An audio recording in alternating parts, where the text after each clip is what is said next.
Kembali lagi dengan gue Michael Kristiawan di podcast Online Seller Daily Life.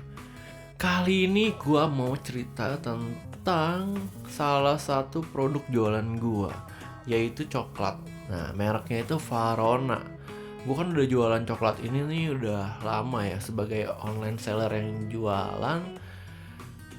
Ceritanya gue itu dapat invitation dari Varonanya karena mungkin jualannya lumayan banyak lah.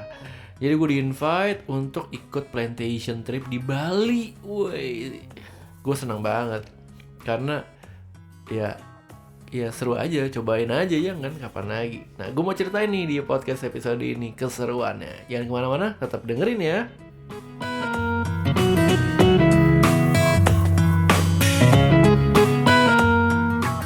Oke, jadi ceritanya itu kan gue beli coklat itu dari namanya distributor. Jadi gue beli coklat lumayan banyak. Kenapa? Karena gue itu adalah retailer yang menjual secara online produk-produk dia.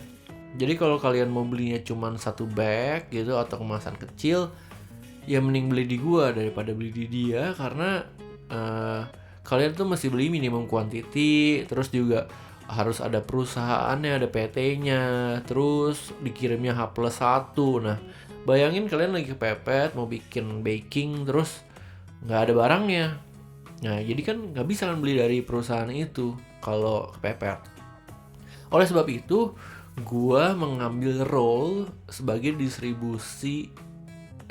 sebagai distributor yang bisa value-nya adalah yang bisa mengirimkan dengan cepat gitu. Lu butuh hari ini, butuh sekarang, gue bisa kirim. Nah, hal itu kan gak bisa diambil perannya sama si distributor utama. Karena itulah toko gue masih bisa survive sampai sekarang dan growing. Nah, makanya jadi distributornya ini dapat emang Valrona itu mau ada event nih, namanya coklat plantation trip. Jadi kan mereka punya plantation tuh, kayak perkebunan coklat di Bali. Terus mereka tuh nanya ke si distributor ini, di Jakarta, di Indonesia deh, dia bilang di Indonesia kasih gua 2 nama yang kira-kira bisa dia achieve. Ya udah, tercetus lah nama gua lah.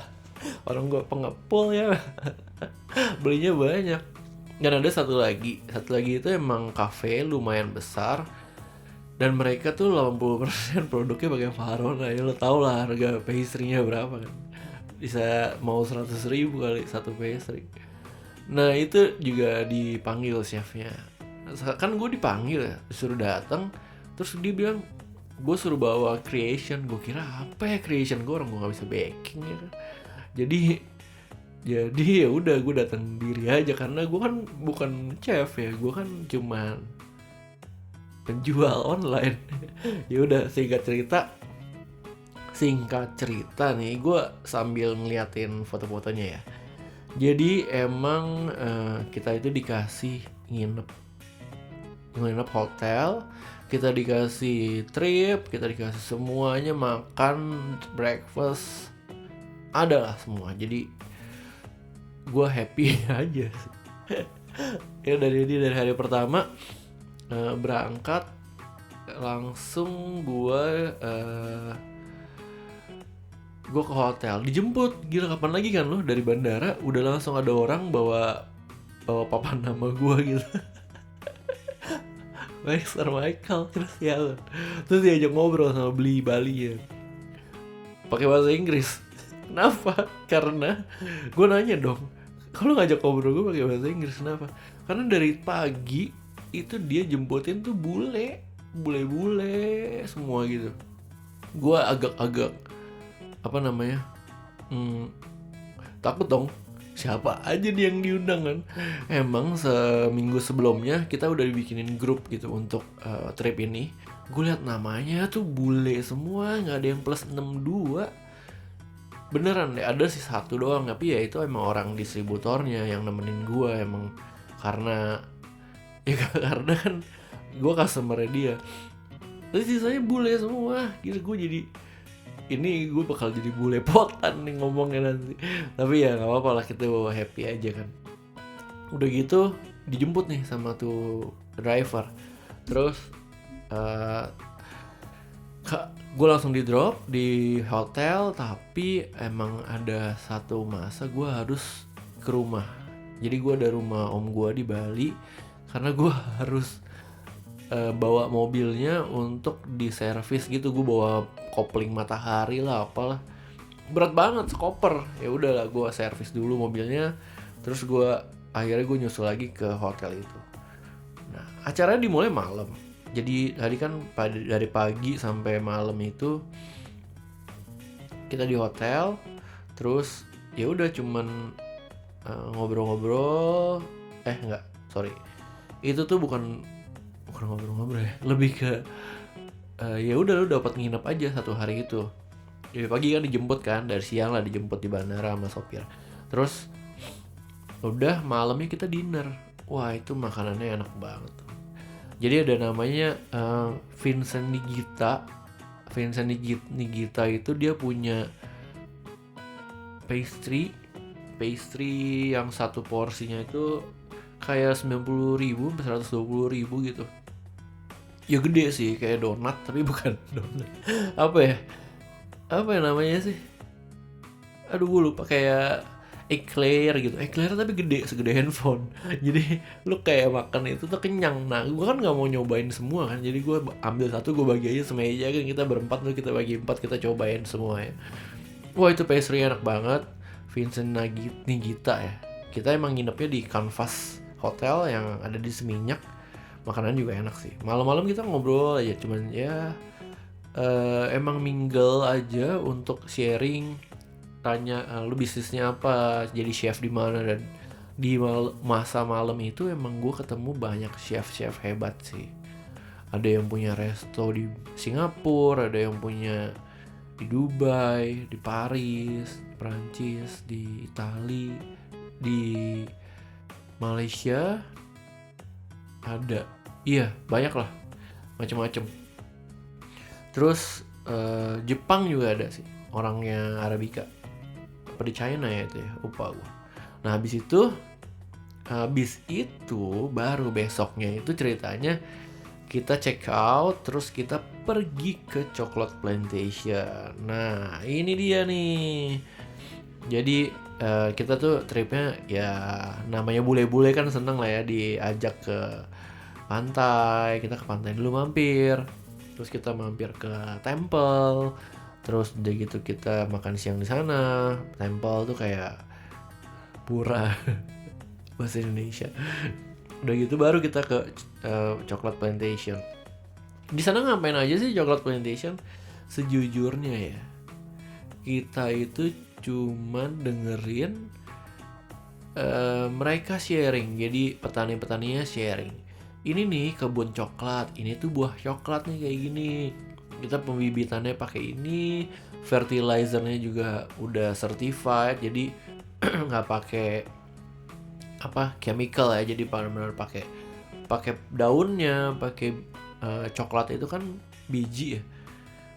Nah, luarnya kan ada buahnya. Nah, buahnya juga dia pakai untuk jadi fertilizer, kayak fertilizer itu pupuk.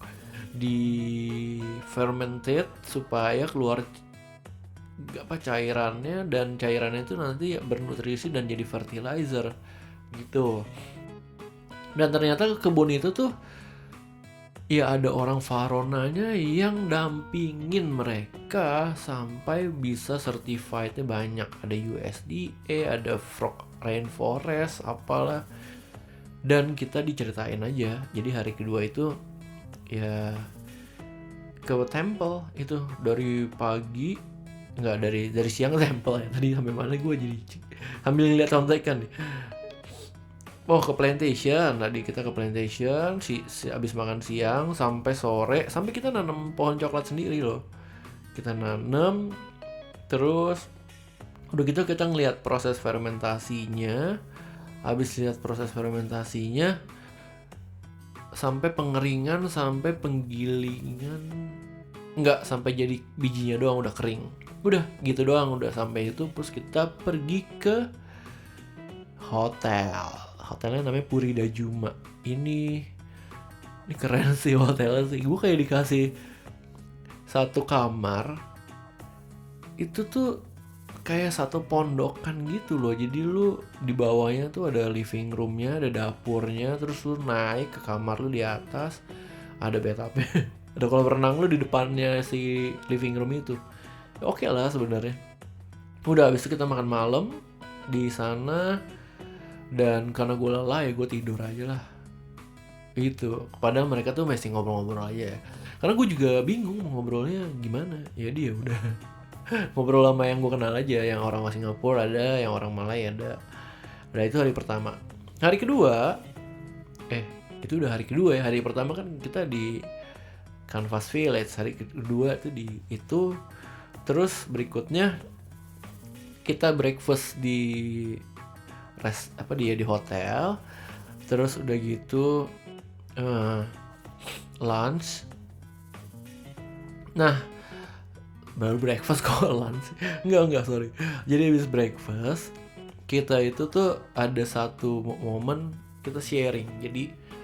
Jadi tuh mereka chef-chefnya bawa hasil baking mereka. Waduh, pada bawa coklat enak-enak, pada bawa brownies enak-enak. Karena bikinnya pakai Valrhona dan chefnya tuh chef tingkat dunia. Gue follow-followin aja Instagramnya emang emang ya bikinannya tuh udah outstanding gitu lah.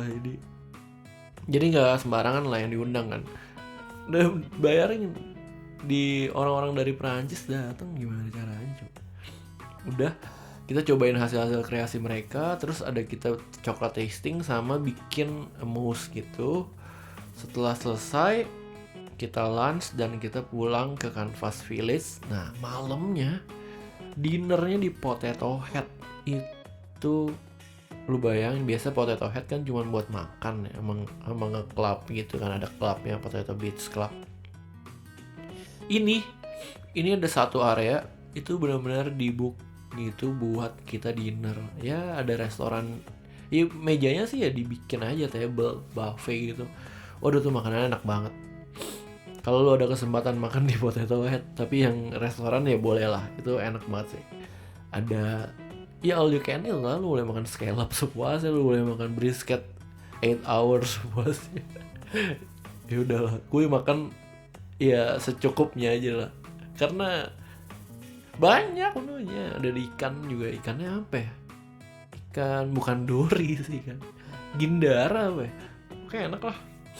Udah habis itu, habis dinner, nah malam-malam tuh pada dikasih voucher club, voucher ada klub baru buka gitu. Nah kita baru bukanya jam berapa? Jam 9 apa jam 10 ya, gue lupa.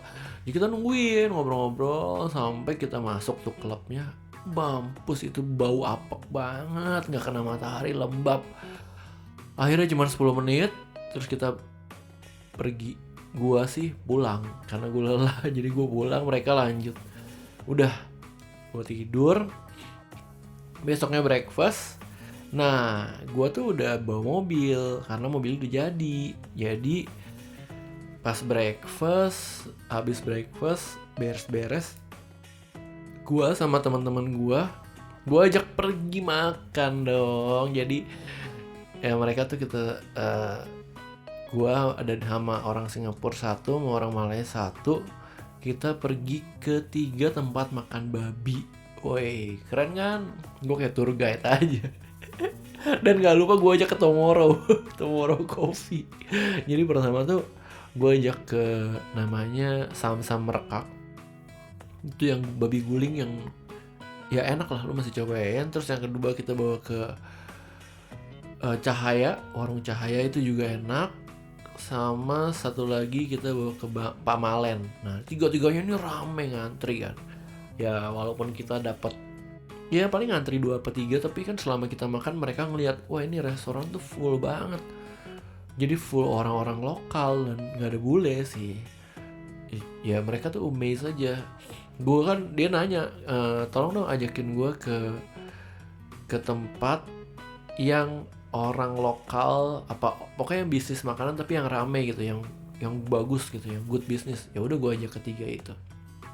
Udah habis itu mereka pulang, gue drop di bandara, terus gue lanjutin jalan-jalan gue di Bali gitu. Gue pergi ke teman-teman gue, terus besoknya ternyata gue nyetir mobil om gue itu dari Bali ke Jakarta.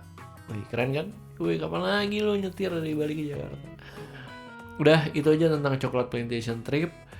Gue bersyukur aja jadi salah satu orang yang dari Indonesia yang bisa ikut Coklat Plantation Trip.